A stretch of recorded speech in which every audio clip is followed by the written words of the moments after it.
जय माँ गायत्री। आज की कहानी है तीन राहगीर और उनकी सोच। तीन राहगीर रास्ते पर एक पेड़ के नीचे मिले। तीनों लंबी यात्रा पर निकले थे। कुछ देर सुस्ताने के लिए पेड़ की घनी छाया में बैठ गए।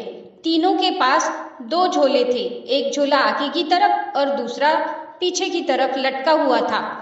तीनों एक साथ बैठे और यहाँ वहाँ की बातें करने लगे, जैसे कौन कहाँ से आया है, कहाँ जाना है, कितनी दूरी है, घर में कौन कौन है।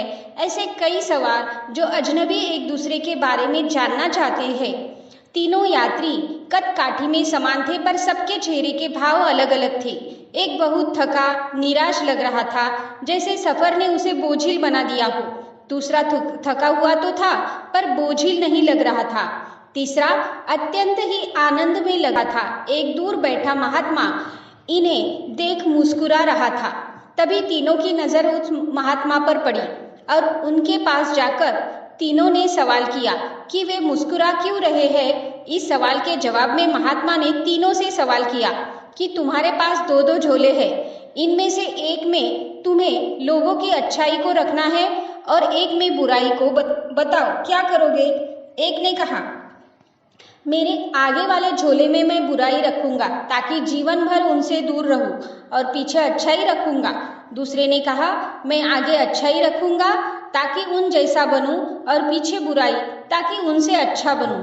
तीसरे ने कहा, मैं आगे अच्छाई रखूंगा ताकि उनके साथ संतुष्ट रहूं, और पीछे बुराई रखूंगा और पीछे के थैले में छेद कर दूंगा, जिससे वो बुराई का बोझ कम होता रहे और अच्छाई ही मेरे साथ रहे, अथवा बुराई को भुला देना चाहता था।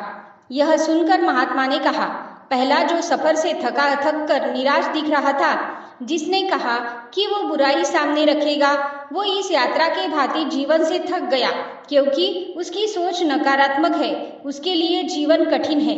दूसरा जो थका है पर निराश नहीं, जिसने कहा अच्छाई सामने रखूंगा पर बुराई से बेहतर बनने की कोशिश में वो थक जाता है, क्योंकि वो बेवजह की होड़ में है।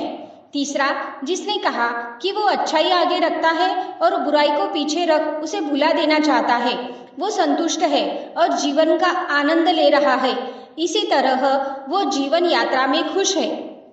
इस कहानी से हमें यह सीख मिलती है कि जीवन में जब तक व्यक्ति दूसरों में बुराई को ढूंढेगा, वो खुश नहीं रह सकता। जीवन भी एक यात्रा है, जिसमें सकारात्मक सोच जीवन को खुशहाल बनाती है।